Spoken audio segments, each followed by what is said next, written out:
Le premier moment important qui est resté dans ma mémoire, c'est que j'ai pris un gobelet, je l'ai rempli de plâtre, donc un geste très, très anodin, et j'ai enlevé, j'ai posé devant moi.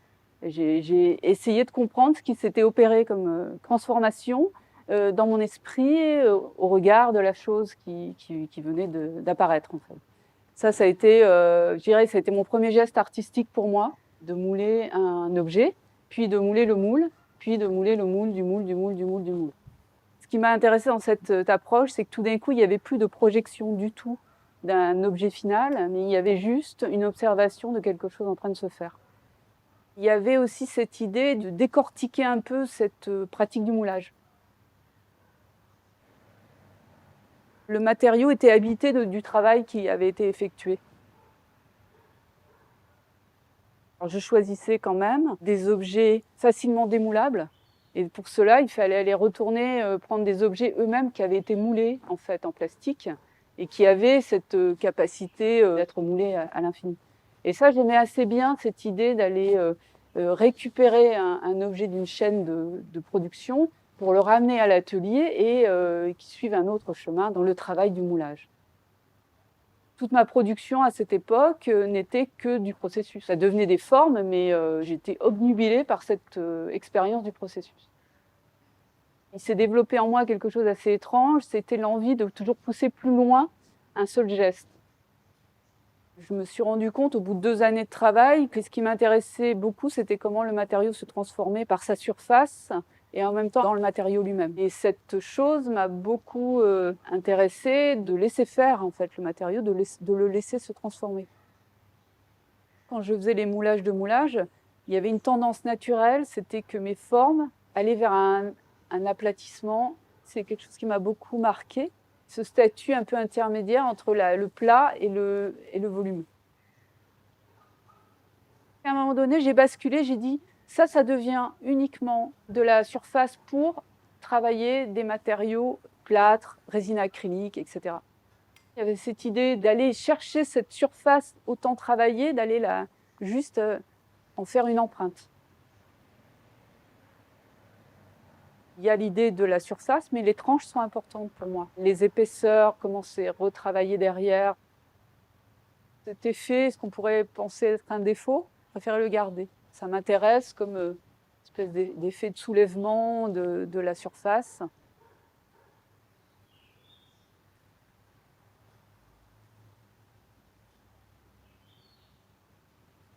Voilà, ça c'est la fabrication de celui-là. Voilà. Il y a à la fois quelque chose d'un peu minimaliste dans le geste, mais en même temps, il y a évidemment des fluctuations. Comme c'est ma main, c'est pas mécanique. Il y a une espèce de vibration qui s'opère dans le dénivelé du moule et qui va se répercuter ici dans ces formes-là.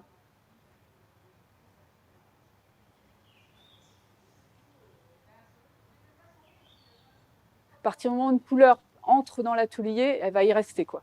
Et donc ça, c'est le bleu qui est arrivé il y a quelques années, 3 ans peut-être. Je travaille la couleur avec la chimie du matériau. Donc j'ai repéré que si on met du retardateur, il y avait un effet de liseré.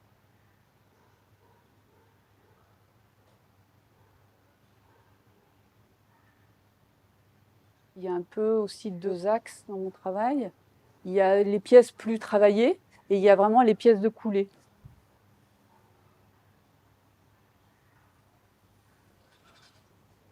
Voilà.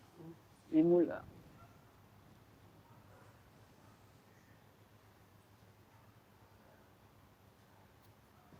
Voilà. Et du coup, ça, c'est le moule de ça. En fait.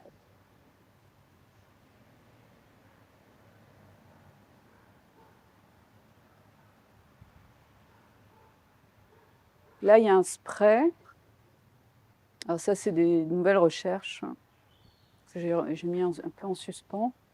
Pour le coup, qui sont un premier geste d'intervention sur la surface, ce que je n'avais jamais fait avant.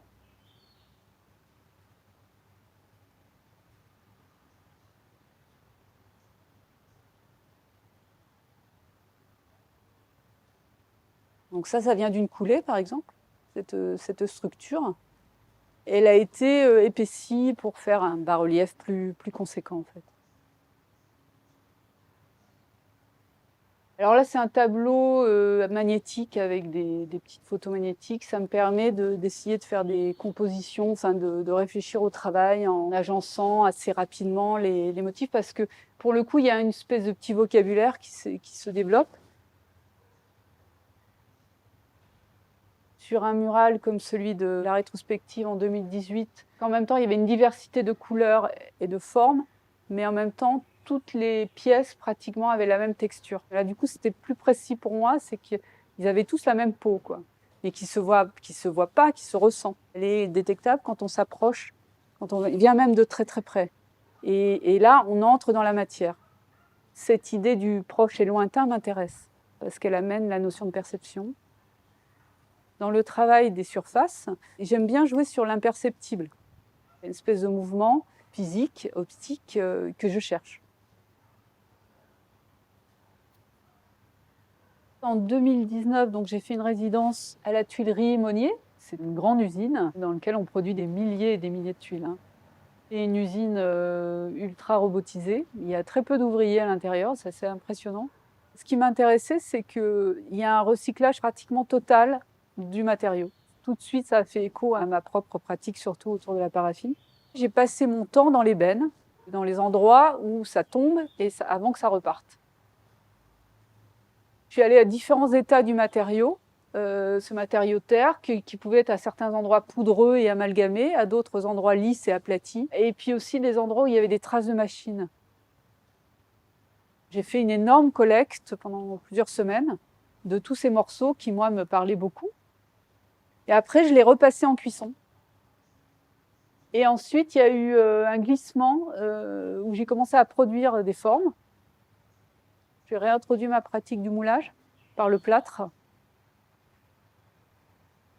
On ne savait plus trop si c'était produit d'ébène ou mes propres produits. Donc, il y avait une espèce d'osmose qui s'est opérée dans le travail. Là, c'est l'expo HLM. Donc, on a fait 2 plateaux de choses cuites et récupérées, avec des éléments que j'avais fabriqués aussi, et un mural.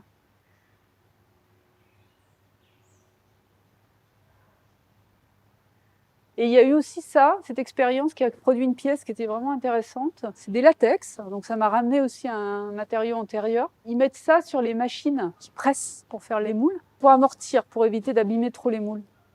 Et en fait, ça, c'est la seule chose qui jette en quantité énorme. Je conçois un peu mon travail de sculpture comme une manière d'avancer sur une ligne, et tout ce qui est éjecté, voilà, est là et là.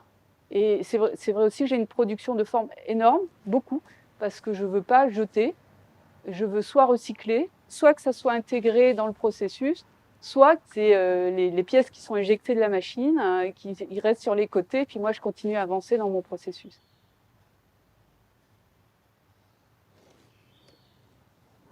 Alors là, c'est un peu des nouvelles tentatives qui sont des moules sur moules. Alors, c'est des gestes entre un tirage et un moule. Tirage en paraffine, moule en silicone, et à l'intérieur, je mets du matériau. Donc j'essaye encore d'être dans l'infra, d'aller à chaque fois plus profond dans cette épaisseur si mince, de creuser encore plus. Ça, c'est alors ça vient de ce moule-là. Donc je coule, et moi je m'intéresse au dos, en fait.